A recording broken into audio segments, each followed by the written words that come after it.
Jimmy Garoppolo, next team odds by oddschecker.com.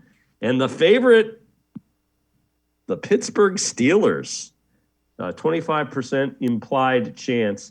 Browns down at 7.7%, plus 1,200, along with the Las Vegas Raiders. And again, I watched Jimmy Garoppolo, Tim, and I was not a huge fan when I started watching him in the playoffs. I see why he has some appeal. He's the guy that, with his ball in the hands in the fourth quarter, he is able to do some things. Now he's also able to do some things that you wish he wouldn't do. There's a couple interceptions, couple ill-advised throws, but he also has led some comebacks and has a very good record as a starting quarterback. He has playoff experience too. Don't forget that. I mean, obviously he went to the Super Bowl, but then you look at, him not winning that Super Bowl, not being able to lead that drive, after his team fell behind in that fourth quarter to Kansas City. That was a big knock against him. And then the playoffs, especially in the fourth quarters, the numbers weren't really good when they needed him to be good. And I mean, in that game against the Rams, they needed a scoring drive of some sort, a long drive to kind of derail that momentum that the Rams got. And then he just never made it happen. And I look at, Garoppolo and what he did. There's problems in the fourth quarter that are reminiscent of what happened with Baker this season, where in the playoffs, Garoppolo struggled against Dallas. I know he led the game-winning drive against Green Bay, but a lot of that was due to the special teams mistakes that the Packers made. And then in the game against the Rams, fourth quarter wasn't good enough. That interception he had at the end of the game, obviously not a very good one. That's a bad way to possibly end a time in San Francisco.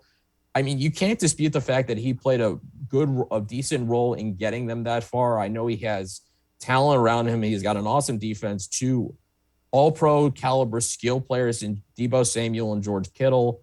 But I mean, really, I think in some ways, maybe that's a bit what in some ways you can hope Baker is if you give him that skill. And when it comes to upgrading quarterbacks, like I was talking about, I don't know if Garoppolo is that clear of an upgrade, if not more of a lateral move.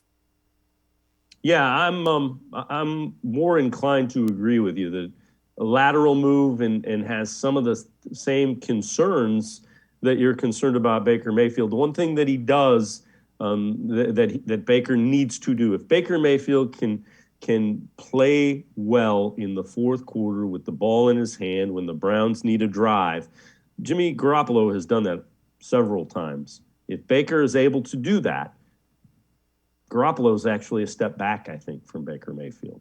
That's the one thing I want to see Baker Mayfield do if he's the Browns quarterback. When the Browns need him to have a drive in the fourth quarter, go do that. Make that drive happen. Yeah, absolutely. I mean, he's got the talent to do that. I think it was just obviously this year, he had so many chances to do it and obviously didn't get it done, which is why I've talked about in, previous times I've come on that's something he needs to work on this offseason. He needs to figure out a different mental approach he's going to take in these fourth quarters when the pressure's on him, because he just hasn't managed it well by and large, outside of, games like the Bengals game he had back in 2020 when he led that touchdown drive to Donovan Peoples-Jones to win them the game in the final minute without a timeout. That's something he's got to work on. I mean, that's how great quarterbacks are measured. If he can figure out a way to have a better approach in those moments, then I think he's got the talent and, the ability to potentially turn those woes around. But I think it's mental more than anything else, how he approaches those crucial moments, because clearly I think something has to change with that.